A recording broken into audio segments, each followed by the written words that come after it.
Bismillahirrahmanirrahim. Assalamualaikum warahmatullahi wabarakatuh.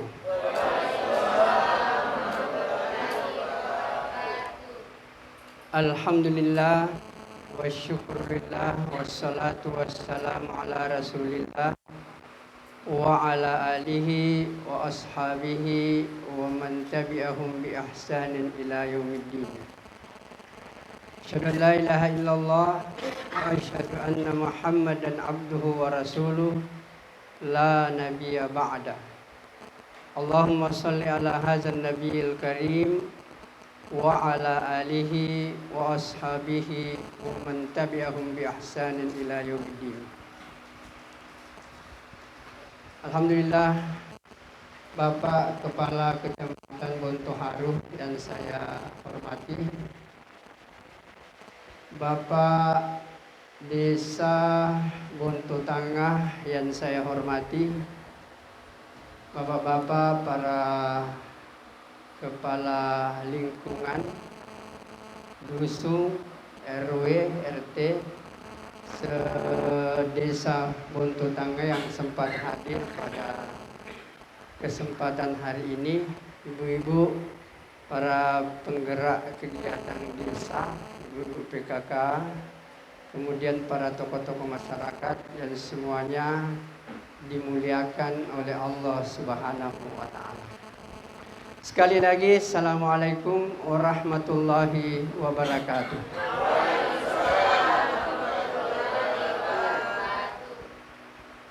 Alhamdulillah, kita bersyukur kehadiran Allah Subhanahu wa Ta'ala. Allah senantiasa memberikan nikmat kepada kita, bahkan tidak pernah berhenti. Termasuk hidup kita di dunia ini itu adalah nikmat daripada Allah. Dan kalau kita masih hidup, itu berarti segala sesuatu yang menopang hidup kita pasti akan diberikan oleh Allah.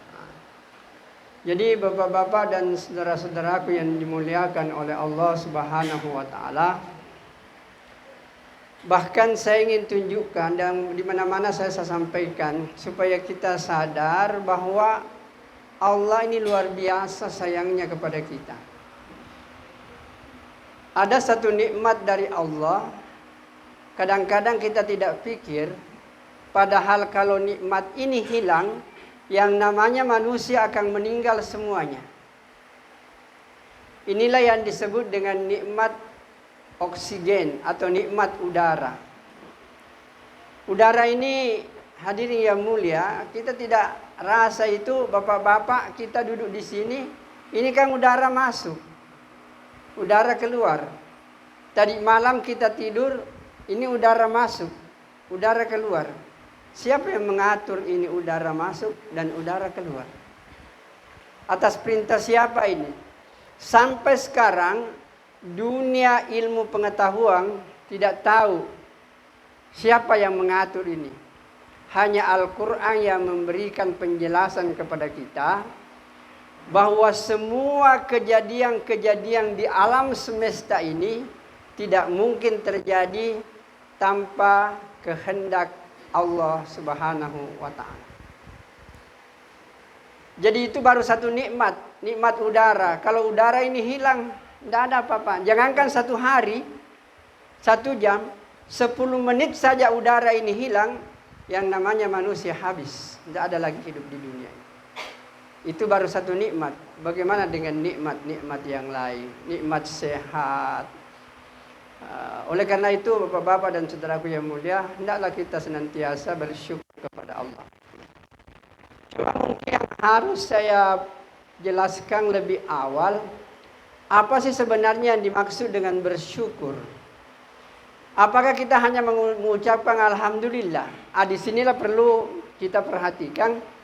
Yang dimaksud dengan bersyukur kepada Allah itu adalah menggunakan seluruh nikmat Allah untuk melaksanakan tujuan kita diciptakan. Jadi saya ulangi. Jadi kalau kita menggunakan nikmat Allah,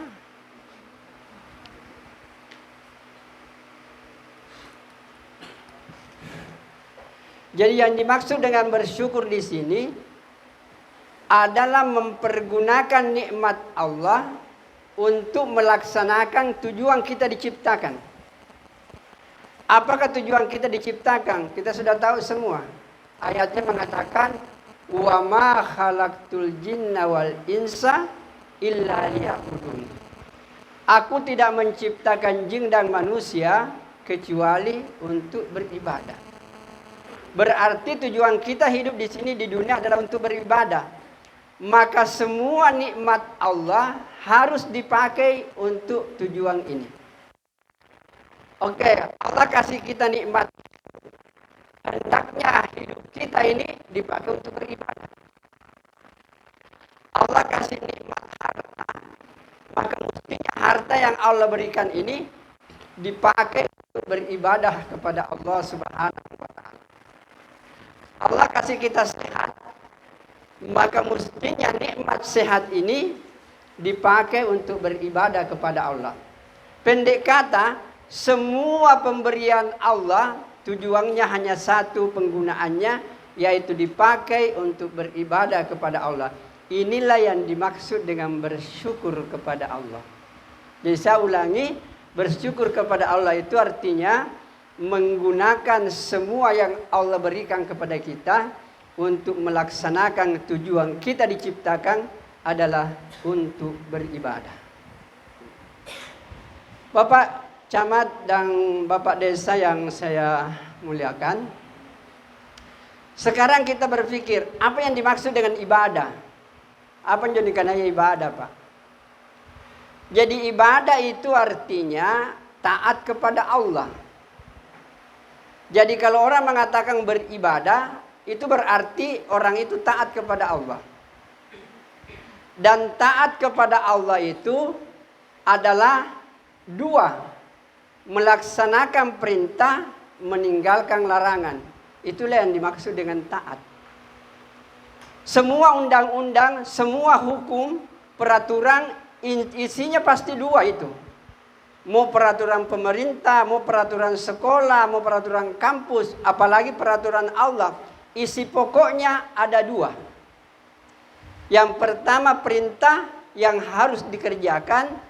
Yang kedua larangan yang harus ditinggalkan. Inilah yang disebut dengan ibadah. Jadi beribadah itu artinya taat. Jadi beribadah kepada Allah berarti taat kepada Allah. Taat kepada Allah pertama tadi itu adalah melaksanakan perintah. Yang kedua meninggalkan larangan. Nah, tadi malam beberapa kali saya jelaskan bahwa sebenarnya ketika manusia melaksanakan perintah Allah dan manusia meninggalkan semua larangan Allah, maka kehidupan di dunia ini akan terasa surga sebelum kita masuk ke surga yang sesungguhnya. Jadi agama ini adalah sumber kebahagiaan.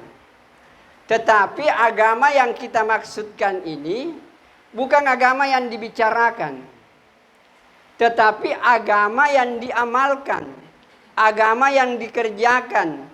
Bukan dikerjakan satu kali, satu minggu, tidak. Satu kali, satu bulan. Agama yang akan memberikan kebahagiaan adalah agama yang rutin dikerjakan setiap hari. Istiqamah, kita mengamalkan agama.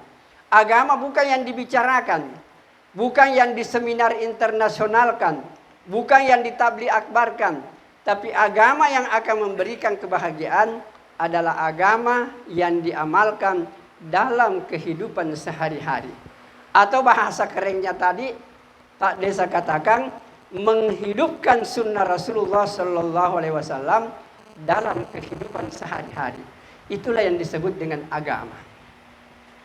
Mari kita lihat bapak-bapak dan saudara-saudaraku, ibu-ibu yang saya hormati.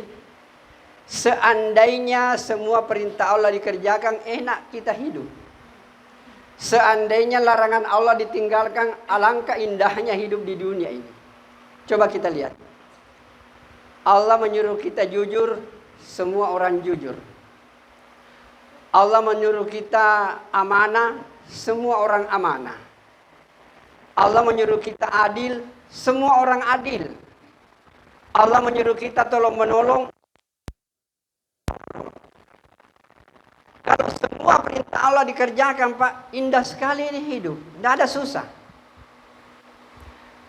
Kalau kita lihat kepada larangan Allah, Allah melarang kita mencuri, tidak ada orang mencuri.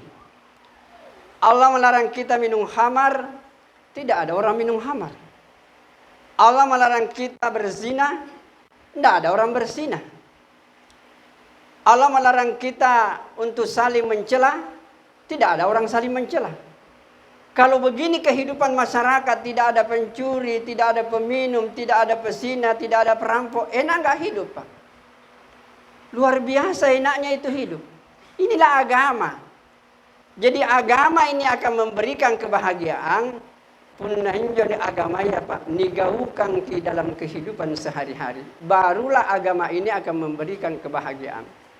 Dihidupkan sunnah Rasulullah dalam kehidupan sehari-hari, barulah agama ini akan menjadi sumber kebahagiaan. Maka hadirin yang dimuliakan oleh Allah Subhanahu wa taala, kemudian sebelum saya masuk ke sini, kita akan lihat dulu ibadah. Ibadah itu sebenarnya terbagi dua. Ada yang disebut dengan ibadah mahdah, ada yang dikatakan ibadah gairu mahdah. Ibadah mahdah itu adalah ibadah yang tata caranya, waktunya, bagaimana melaksanakannya sudah diatur oleh Allah. Tidak bisa ditambah dan tidak bisa dikurangi. Apabila ini ditambah atau dikurangi, inilah yang dikatakan dengan bid'ah. Jadi mungkin bapak-bapak biasa mendengarkan kata-kata bid'ah. Sebenarnya bukan berarti semua bid'ah itu sesat. Tidak mungkin Pak. Tidak mungkin semua bid'ah itu sesat. Karena yang namanya bid'ah itu kayak kata benda Pak. Apakah bapak bisa menerima semua orang itu jelek? Tidak toh, ada orang baik, ada orang buruk. Begitupun juga dengan bid'ah. Ada yang baik, ada yang buruk. Jadi yang dimaksud dengan bid'ah di hadis Nabi itu adalah bid'ah yang jelek. Artinya bid'ah yang menambah-nambah agama atau mengurangi agama. Apa yang dimaksudkan dengan ibadah mahdah ini? Contohnya saya ambil contoh sholat. Sholat ini kan sudah ditentukan. Lohor 4, asar 4, maghrib 3, isya 3, subuh 2. Kalau kita mengatakan, kurangi itu dulu lohor lah. Karena sibuk, 2 mau di situ. Nanti subuh ditambah 4. Ini yang tidak boleh. Karena ini sudah ditentukan oleh Allah. Waktunya sudah ditentukan, jumlah rakaatnya sudah ditentukan, kapan dilaksanakan sudah ditentukan oleh Allah. Ini tidak bisa ditambah dan tidak bisa dikurangi. Kalau ini ditambah dan dikurangi, inilah yang disebut dengan bid'ah. Nah hadirin yang mulia, kemudian yang kedua ada namanya ibadah gairu mahdah. Ibadah gairu mahdah ini artinya ibadah yang tata caranya tidak baku datangnya dari Allah Subhanahu wa taala. Di sini boleh kita membuat suatu kegiatan selama tidak bertentangan dengan agama, tidak bertentangan dengan Al-Qur'an, tidak bertentangan dengan hadis, silahkan kerjakan. Inilah yang disebut dengan ibadah gairu mahdah. Termasuk Al-Qur'an yang kita baca Pak setiap hari itu, ini mushaf ini tidak ada di samang Nabi ini. Dari di samang Nabi itu kalau mengatakan baca Quran itu menghafal. Karena Al-Quran ini dicetak itu hampir 600 tahun setelah meninggal baru dicetak Al-Quran. Dulu dihafal itu. Jadi pencetakan Al-Quran ini bid'ah. Tetapi bid'ah yang baik. Karena tidak bertentangan dengan Al-Quran dan hadis. Jadi apapun yang kita kerjakan, selama tidak bertentangan Al-Quran dan hadis, silahkan kerjakan. Dan itu bukan bid'ah. Seperti misalnya maulid, Isra Mi'raj, tahlilan. Kita kerjakan adalah untuk kebaikan. Kita kumpul di sini, silaturahmi. Kemudian kita bicara tentang kehidupan Nabi. Apanya yang salah? Ya hadirin yang mulia, silakan Anda kerjakan. Kalau tidak ada aturan yang baku dalam agama, dan itu demi kebaikan, dan tidak ada larangan untuk mengerjakannya, silahkan kerjakan. Maka inilah yang disebut dengan bid'ah hasanah. Jadi bid'ah hasanah itu adalah bid'ah yang tidak ada penjelasannya dari Nabi, tapi bisa kita lakukan untuk kemaslahatan umat. Maka itu disebut dengan ibadah gairu mahdah, dan ini boleh kita lakukan. Jadi kalau kita sudah tahu ini, kita tidak tidak mungkin kita menyalahkan orang bahwa semua bid'ah itu sesat. Tidak mungkin. Karena ada yang bid'ah yang baik, ada yang bid'ah yang buruk. Nah kalau begitu apa yang dimaksudkan Nabi dalam hadisnya? Kullu bid'atin dolalah. Yang dimaksudkan Nabi itu adalah bid'ah dalam ibadah yang sudah jelas ketentuannya dari Nabi. Ini yang tidak bisa ditambah dan tidak bisa dikurangi. Kapan ditambah dan dikurangi, maka itulah yang disebut dengan bid'ah. Ibu-ibu dan bapak-bapak yang dimuliakan oleh Allah Subhanahu wa taala, kita kembali kepada ibadah tadi, kepada Al-Qur'an dan hadis. Isi pokoknya dua, perintah dan larangan. Sebelum saya masuk ke sini, saya ingin menjelaskan sederhana begini. Bahwa Al-Quran dengan hadis itu nggak bisa dipisah, Pak. Karena Nabi itu fungsinya adalah menafsirkan Al-Quran.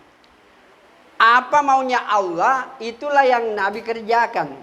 Atau begini, memahaminya. Itu kan Al-Quran turun kepada Nabi. Jadi Al-Quran itu diturunkan kepada Nabi. Nabi memahami ini Al-Quran. Pemahaman Nabi terhadap Al-Quran itulah dalam bentuk perkataan, perbuatan, takrir, akhlak Nabi. Inilah yang disebut dengan hadis. Jadi hadis itu adalah penafsiran Nabi terhadap Al-Quran. Kemudian dikatakan seperti ini, diperbuat seperti ini, dan puncaknya adalah contohnya dari Nabi. Inilah yang disebut dengan hadis. Jadi hadis itu segala sesuatu yang datang dari Nabi, perkataankah, perbuatankah, akhlakkah, maka inilah yang disebut dengan hadis. Tidak boleh dipisahkan. Maka hadirin yang dimuliakan oleh Allah Subhanahu wa taala, jadi kalau ada perintah dalam Al-Quran, tidak usah repot-repot.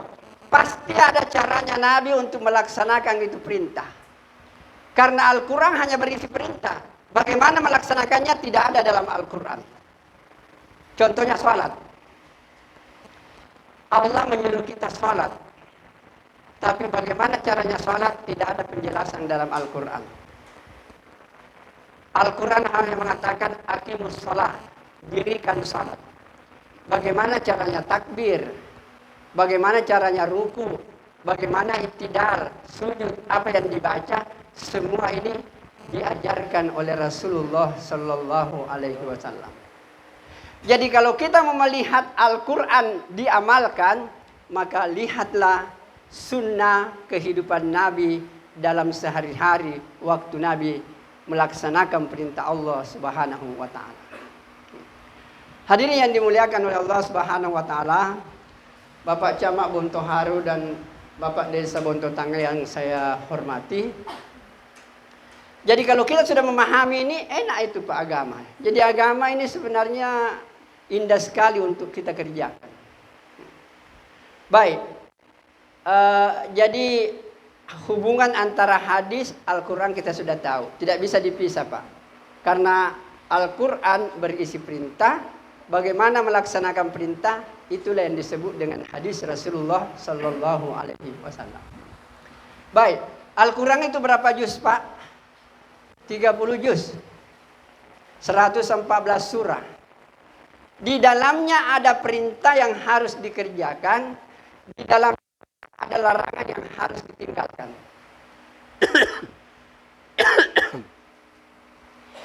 semua perintah Allah yang ada dalam Al-Quran semuanya sudah dilakukan oleh Rasulullah Sallallahu Alaihi Wasallam. Dan semua larangan yang ada dalam Al-Quran semuanya sudah ditinggalkan oleh Nabi. Jadi kalau kita mau melihat bagaimana Al-Quran dikerjakan, dihidupkan, maka tidak ada cara lain. Lihat kehidupan Nabi Sallallahu Alaihi Wasallam.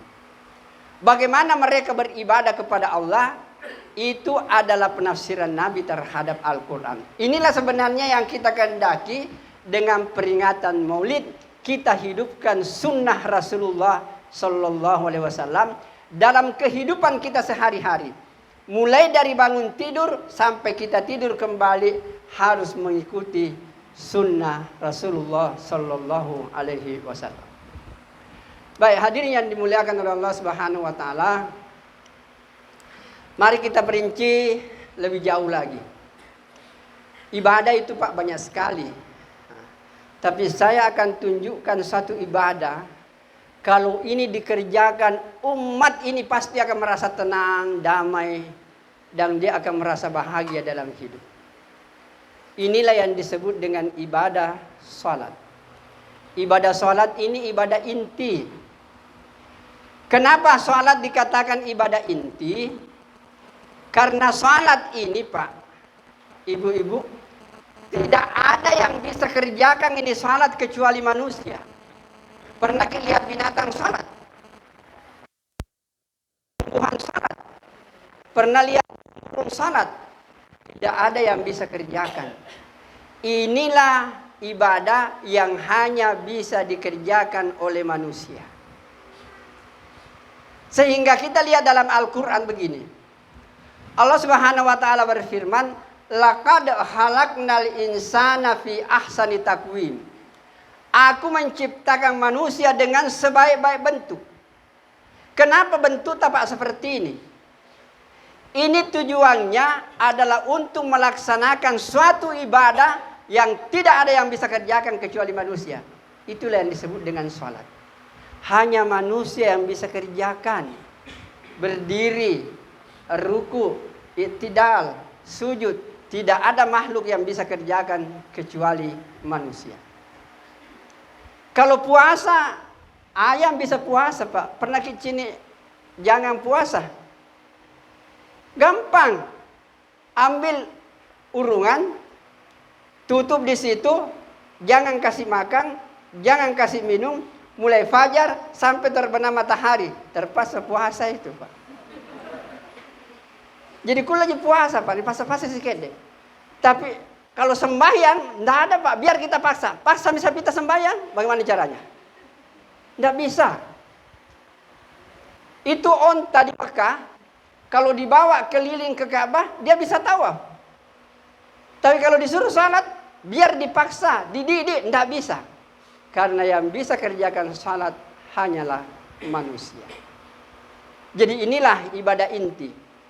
Jadi kalau Allah menciptakan manusia untuk ibadah, ibadah yang paling tinggi nilainya adalah salat. Makanya kalau manusia tidak salat, berarti orang itu menyalahi tujuan penciptaannya. Inilah pentingnya kenapa salat ini betul-betul menjadi perhatian utama bagi kita. Hadirin yang dimuliakan oleh Allah Subhanahu Wa Taala. Kemudian salat ini tidak ada ibadah yang diterima di langit kecuali salat. Satu-satunya ibadah yang diterima di langit adalah salat. Begitu hebatnya yang namanya salat ini. Kalau ibadah-ibadah yang lain itu dikirim melalui Jibril. Jibril, ini perintah puasa, sampaikan kepada Muhammad. Jibril datang, diperintahkan kepadamu berpuasa. Ini perintah zakat. Jibril, sampaikan kepada Muhammad. Pergi, sampaikan kepada Muhammad. Tapi khusus untuk salat, Allah tidak main-main. Allah katakan, Jibril, jemput kekasihku Muhammad. Angkat dia ke langit. Jumpa dengan saya untuk menerima yang namanya salat ini. Begitu hebatnya kedudukan salat di dalam Islam. Hadirin yang mulia, atau saya kasih contoh supaya mudah dipahami. Kira-kira hubungannya Pak Camat dengan Pak Gubernur misalnya. Kalau ada perintah dari Pak Gubernur, atau kita langsung saja Presiden supaya lebih hebat. Ya, kalau Camat Bontoharu, Presiden ada yang mau disampaikan kepada Camat Bontoharu, itu kalau tidak terlalu penting, paling-paling di WA itu. Pak Camat, ini ada program dari Jakarta, laksanakan bersama Pak Desa di kecamatannya. Dikirim lewat WA saja itu. Berarti tidak terlalu penting itu. Nah, kalau sudah agak penting sedikit, pasti Presiden tidak WA lagi. Langsung telepon langsung, video call. Video call. Kelihatan mukanya Presiden, kelihatan mukanya Pak Camat. Pak Camat, ini Presiden. Iya, Presiden. Apa kabar? Ini ada program dari Jakarta, kau lakukan di Kecamatan Bontoharu. Nanti saya awasi dari jauh. Siap, Presiden. Itu kalau penting, sangat penting sedikit, itu video call. Tapi kalau kepentingannya Pak tidak bisa lagi ditawar-tawar, maka pasti Presiden mengatakan, Camat Bontoharu terbang ke Jakarta, jumpa saya di Istana Negara. Ada perintah yang saya akan berikan untuk dilaksanakan di Kecamatan Bontoharu. Saya pikir pasti Pak Camat terbang ke Jakarta. Beginilah sholat, Pak. Kalau puasa zakat dikirim lewat Jibril saja. Tapi khusus untuk sholat, Allah tidak main-main. Wahai Jibril, angkat kekasihku Muhammad, jumpa dengan saya untuk menerima ini sholat. Begitu hebatnya kedudukan sholat di dalam Islam. Hadirin yang mulia, kemudian sholat yang kita kerjakan ini Pak, 5 kali sehari semalam, itu waktu Nabi terima dari Allah, berapa yang diterima? 50 sholat Pak. Ibu, 50 sholat diterima Nabi. Nabi tolak? Tidak, Nabi terima. Nanti ketemu dengan Nabi Musa, dia bilang, Muhammad, apa oleh-oleh dari Tuhanmu, dari Allah? Dia bilang, Allah suruh saya sholat 50 kali sehari semalam. Kau terima? Saya terima Musa. Pulang kau. Tidak bisa umatmu itu 50 kali sehari semalam. Pulang kau tidak bisa lakukan itu. Akhirnya pulang. Kembali lagi. Nah kurangi 45. Pulang kau. Minta lagi. Tidak bisa itu umatmu. Akhirnya kurang sampai 5. Inilah yang menjadi kewajiban kita sekarang. Saya tidak tahu bapak-bapak, seandainya sholat 50 kali itu jadi bagaimana nasibnya? Sambayang mami ini kerja Pak. Iya. Tidak mencari ikan maki di laut, tidak makan ikan maki Pak. Karena 20 menit sholat lagi. Belum sampai di pantai, sholat lagi. Belum naik perahu, sholat lagi. 20 menit sholat lagi, 10 menit. Begitulah kasih sayang Allah. Dari 50 sholat itu dikurangi menjadi 5. Pada hakikatnya Bapak dan saudaraku yang mulia, apabila sholat yang 5 kali ini dikerjakan, maka sama nilainya kalau kita sholat 50 kali. Maka hadirin yang mulia, apa kira-kira logikanya di sini? Seandainya sholat yang 50 kali itu jadi Pak, saya yakin memang tidak perlu kita kerja. Karena Allah tentukan sholat 50 kali, maka semua rezeki kita pasti ditanggung oleh Allah Subhanahu wa Ta'ala. Tidak usah kerja Pak, pasti Allah kasih itu. Tapi karena ini sudah dikurangi, inilah ujian bagi kita. Makanya ulama menjelaskan bahwa siapa orang yang betul-betul menjaga sholatnya Pak 5 kali sehari semalam, di masjid, di tempat azan dikumandangkan, di awal waktu, dia pelihara itu sholat, persoalan rezeki Pak, tidak usah terlalu pusing.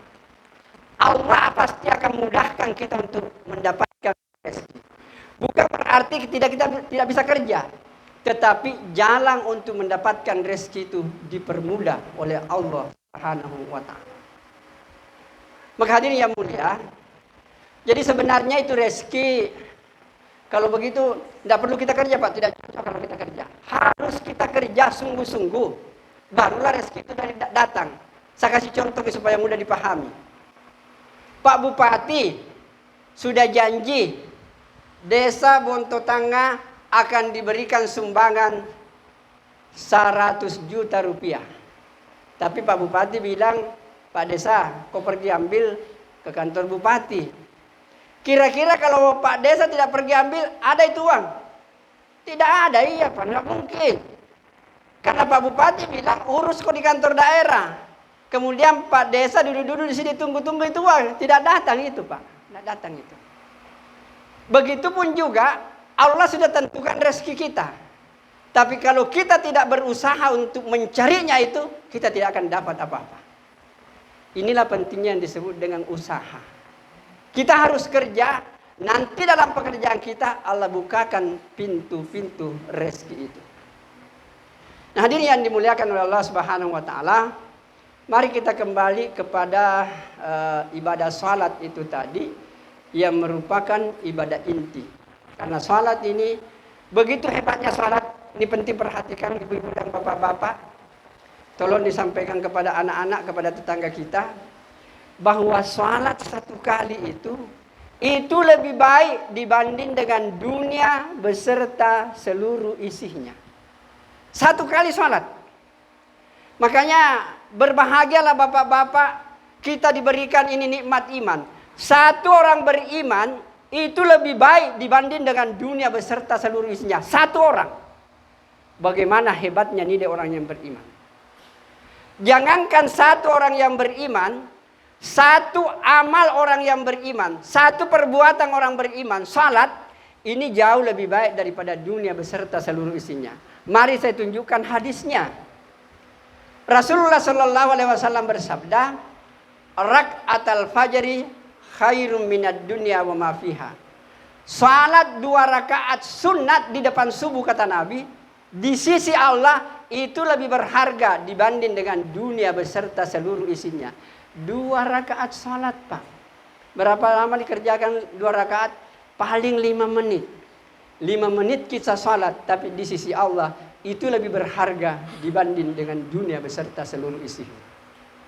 Jadi kalau ada orang yang tidak salat berarti membuang satu dunia beserta seluruh isinya. Ruginya luar biasa Pak. Kehilangan 50.000 saja pusing Ki. Kehilangan 500.000 tambah pusing. Kalau 500 juta pun sami Pak. Yeah. Ini orang tidak salat kehilangan satu dunia biasa-biasa. Ini orang tidak mengerti tentang kedudukan salat. Jadi pun natena sambayang Pak sekali berarti kita buang satu dunia beserta seluruh isinya. Bagaimana menyesalnya kita nanti di akhirat. Hadirin yang mulia, kita hidup di dunia ini Pak senyampe ji. Tadi subuh saya sudah jelaskan di masjid bahwa yang namanya manusia ini adalah makhluk akhirat. Bapak-bapak, ibu-ibu, semua kita yang hadir di sini, insya Allah pasti akan hidup di akhirat.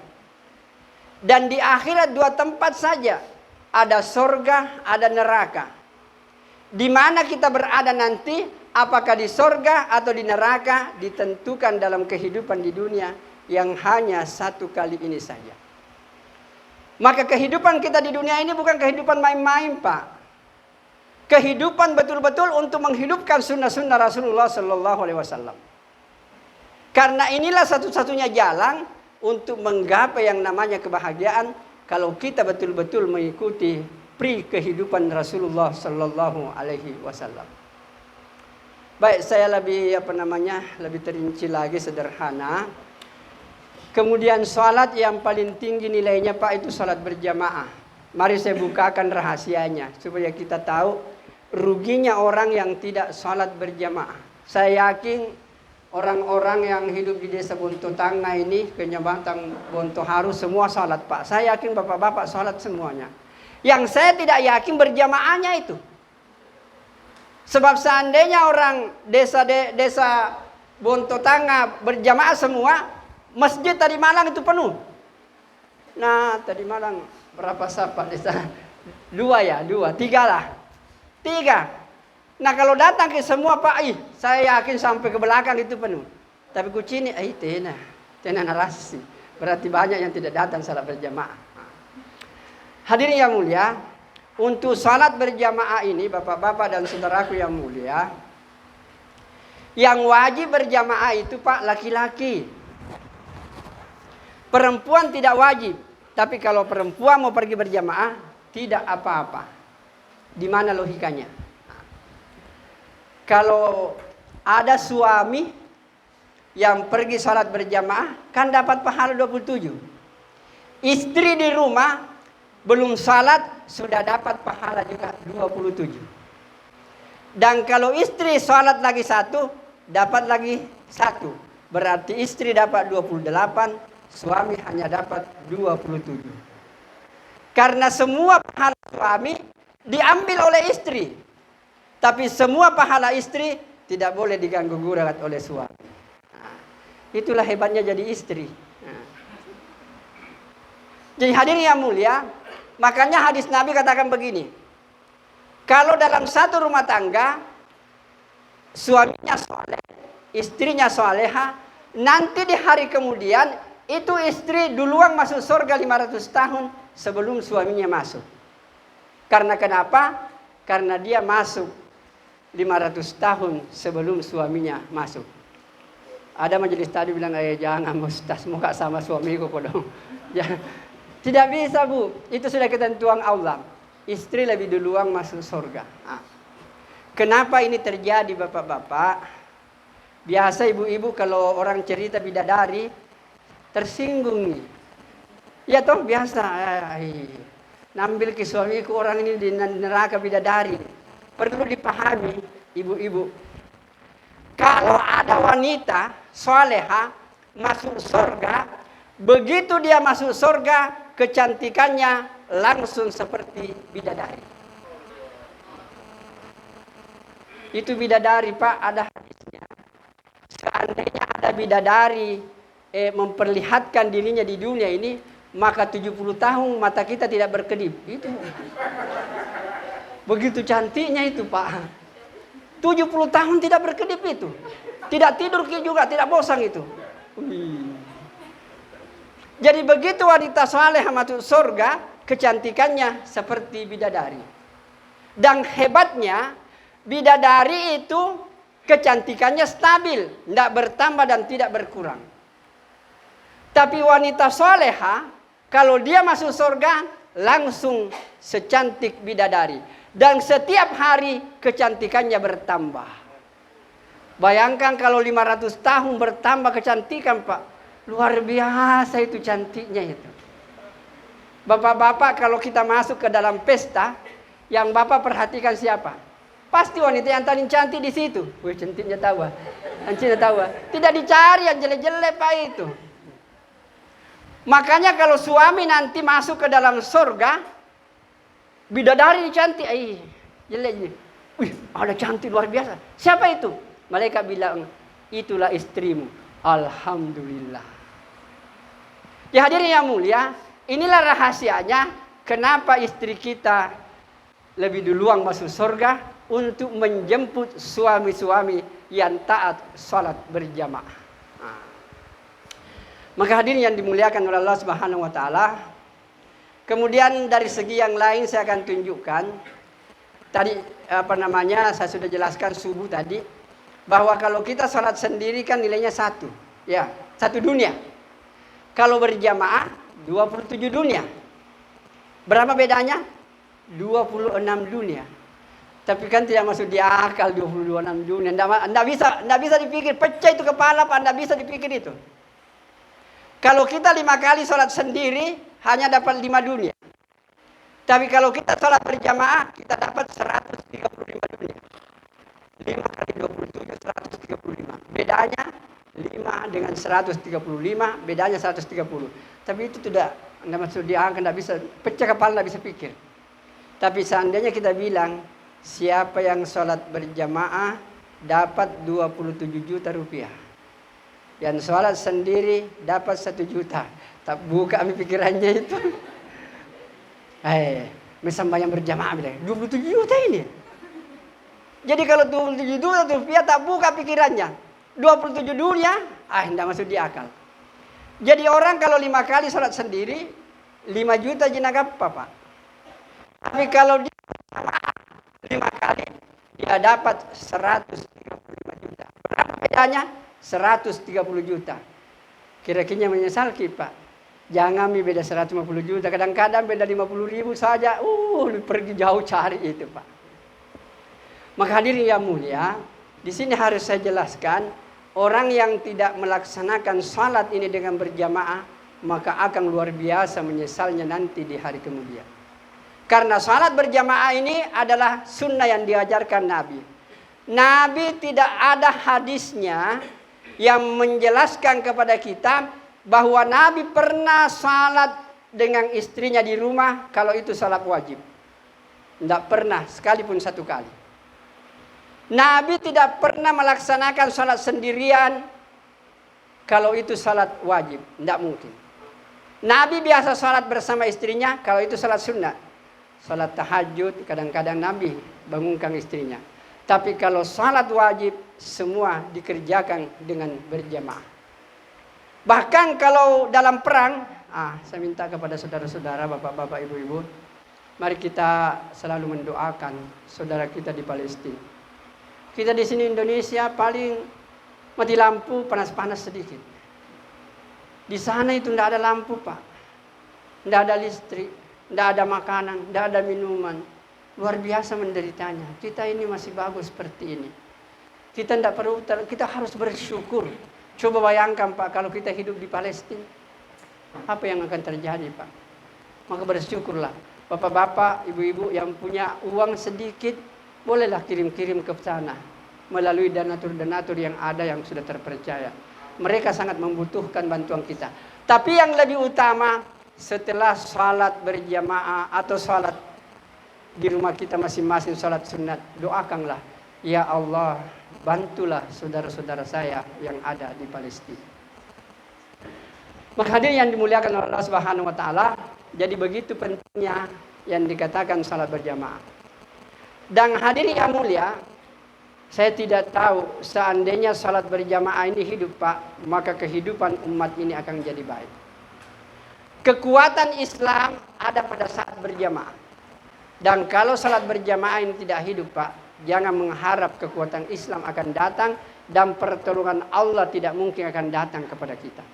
Pertolongan Allah hanya akan datang ketika orang betul-betul menegakkan salat ini dengan berjamaah. Hadirin yang dimuliakan oleh Allah Subhanahu wa taala, maka oleh karena itu tidak ada ibadah yang lebih ditekankan Nabi. Nabi bilang, kalau anakmu sudah 7 tahun, paksa dia sholat.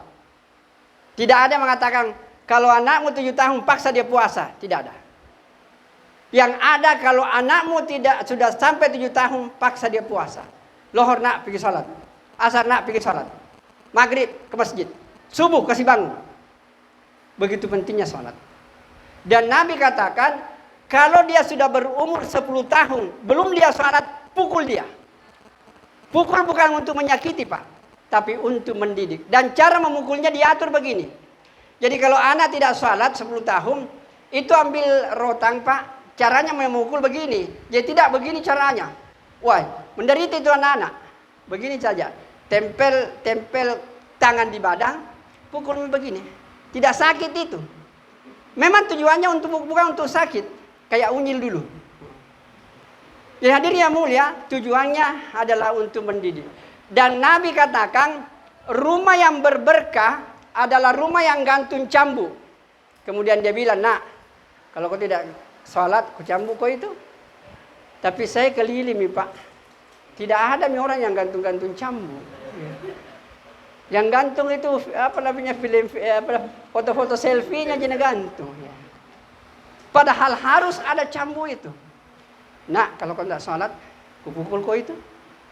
Maka kalau perlu dibuka pintu, mau pergi, cambuk ini. Kalau saya tidak sholat, cuma yang saya sampai sekarang berpikir, kenapa Nabi cuma bilang 10 tahun? Nabi katakan kalau 10 tahun cambuk. Kira-kira kalau 50 tahun, ini apa Mami? Di balender Mami Pak. Dan balender ke malaikat nanti, Pak. Jadi hadirin yang mulia, ini penting betul-betul. 10 tahun sudah dicambuk. Kemudian kadang-kadang ada mahasiswa aku bilang begini, Ustaz, ada tetanggaku, ada anaknya tuh dulu tidak ada sembahyang. Kenapa bisa? Kau perhatikan dulu bapaknya. Bagaimana bapaknya? Dia bilang tak sembahyang juga. Oh, sama seperti. Jadi hadirin yang mulia, saya ingin sampaikan, Pak, tolong diperhatikan baik-baik. Kalau ada anak kita satu yang tidak salat, maka kedua orang tuanya akan bertanggung jawab nanti di akhirat. Saya ulangi, kalau ada anak kita satu yang tidak salat, maka kedua orang tuanya mempunyai tanggung jawab yang besar di akhirat. Dia akan menarik kita ke jurang-jurang api neraka apabila anak tidak diperhatikan. Buktinya 7 tahun bapak sudah suruh salat, tidak. 10 tahun ada yang pukul, tidak. Berarti bukan salahnya anak ketika tidak salat. 7 tahun tidak dipaksa, 10 tahun tidak dipukul. Kalau kita mendidik seperti ini, Pak, maka anak-anak kita akan terbiasa untuk salat. Nah, sekarang saya tunjukkan bukti bahwa salat itu kunci kebahagiaan. Bapak cari satu rumah, perhatikan baik-baik. Apabila bapaknya salat, ibunya salat, anak-anaknya salat semuanya, yakin dan percaya keluarga itu pasti hidup tenang, bahagia dan damai sekalipun hidup di bawah garis kemiskinan. Saya ulang, ini penting, Pak. Cari satu rumah tangga, perhatikan baik-baik. Kalau bapaknya salat, ibunya salat, anak-anaknya salat semuanya dalam rumah itu, yakin saja, Pak, rumah itu pasti hidup tenang, bahagia dan damai sekalipun hidupnya di bawah garis kemiskinan. Apalagi kalau kaya. Salat, Pak, bapaknya salat, ibunya salat, anaknya salat, mobilnya banyak. Luar biasa bahagianya itu orang. Maka hadirin yang mulia, melalui peringatan Maulid ini, mari kita hidupkan ini sunnah yang paling luar biasa, adalah menghidupkan salat berjamaah dalam kehidupan sehari-hari. Dan kalau ini, Pak, salat berjamaah hidup, enaknya itu pertemuan. Sahabat Nabi, kalau dia mau jumpa dengan orang, tidak pergi ke rumahnya, Pak. Tunggu saja di masjid, pasti datang. Ya hadirin yang mulia, jadi sahabat kalau mau jumpa dengan sahabat yang lain ke masjid saja, pasti datang semuanya. Bahwa masjid itu adalah tempat pertemuan orang-orang Islam. Habis salat, bisa diskusi, bisa belajar agama, bisa baca Quran bersama, dan lain sebagainya. Maka masjid ini adalah pusat untuk silaturahmi. Baik, hadirin yang mulia, sedikit lagi saya pindah kepada yang kedua. Itulah perintah yang intinya adalah salat. Kemudian kalau larangan Allah, Pak, terlalu banyak juga. Tapi saya akan tunjukkan satu larangan. Apabila betul-betul larangan ini ditinggalkan, maka keadaan desa Bontotangga ini pasti akan seperti surga, Pak. Sederhana saja. Bukan meninggalkan itu judi dan lain sebagainya. Tetapi yang paling gampang dilanggar oleh orang adalah berdusta, Pak. Berbohong. Ada orang yang tidak pernah berbohong di sini? Tidak tonji hari-hari, tapi alo-alo. Jadi hadirin yang mulia, kalau kita mau hidup enak, Pak, kuncinya sederhana. Jangan ada dusta di antara kita. Bayangkan, Pak, kalau kita hidup tidak ada dusta. Pak Desa tidak dusta, masyarakat tidak dusta, Pak RT tidak dusta, masyarakat tidak dusta. Indahnya itu hidup. Sebagai penutup, saya ingin sampaikan begini. Cari satu rumah, Pak. Perhatikan baik-baik itu rumah. Kalau rumah itu suaminya jujur kepada istri, istri tidak pernah dusta kepada suaminya, orang tua jujur kepada anak-anak, anak-anak jujur kepada orang tuanya, saya yakin kalau ada rumah tangga seperti ini, pasti rumah tangga itu hidup tenang, bahagia, damai, sekalipun hidup di bawah garis kemiskinan. Inilah dua pegang pokok kuat-kuat, Pak. Jadi Bapak tinggalkan ini, acara ini, pegang dua ini. Bahwa kalau kita mau hidup bahagia dan tenang, dua kuncinya. Pertama, tegakkan salat, laki-laki salat berjamaah, ibu-ibu salat di awal waktu. Yang kedua, jangan ada dusta di antara kita. Pegang itu dua-dua, Pak. Insya Allah kita akan bertemu nanti di surganya Allah Subhanahu wa Ta'ala. Semoga Pak Camat, Pak Desa, Pak Lingkungan, Pak Dusun, insya Allah semua ibu-ibu dan bapak-bapak yang hadir pada siang hari ini, saya hanya berdoa mudah-mudahan kita semua dikumpulkan di surganya Allah Subhanahu wa Ta'ala. Amin ya rabbal alamin. Sekali lagi pesan, jaga salat dan jangan ada dusta di antara kita. Itulah kesimpulan ceramah kita pada malam hari ini. Hidupkan sunnah Rasulullah sallallahu alaihi wasallam, terutama intinya tegakkan salat berjamaah. Apa yang saya sampaikan, kalau itu benar datangnya dari Allah. Kalau itu salah datangnya dari diri saya yang penuh dengan kebodohan dan ketidakmampuan apa-apa. Kalau kita mau baik, gampang saja. Perbaiki hubungan dengan Allah. Kemudian perbaiki hubungan dengan sesama manusia. Kalau kita baik kepada Allah, baik kepada sesama manusia, itulah surga sebelum kita masuk ke surga yang sesungguhnya. Baik, kita tutup dengan doa kepada majlis. Subhanakallahumma bihamdika asyhadu an la ilaha illa anta astaghfiruka wa atubu ilaik. Subhana rabbika rabbil izzati amma yasifun. Wa salamun alal mursalin walhamdulillahi rabbil alamin. Wassalamualaikum warahmatullahi wabarakatuh. Ada tambahan sedikit Pak Camat, Bapak-bapak, Ibu-ibu. Kalau Bapak mau mendengarkan tadi ceramah itu, tunggu di YouTube. Mungkin besok atau lusa boleh dilihat. Nanti saya sampaikan kepada Pak Desa, sampaikan kepada masyarakat supaya dengarkan baik-baik. Oke. Baik, saya tutup. Assalamualaikum warahmatullahi wabarakatuh. Lupa nama channelnya. Nama channelnya Salam spasi TA. Salam spasi Ta. Pindis akan nampak itu ceramah kita pada siang hari ini.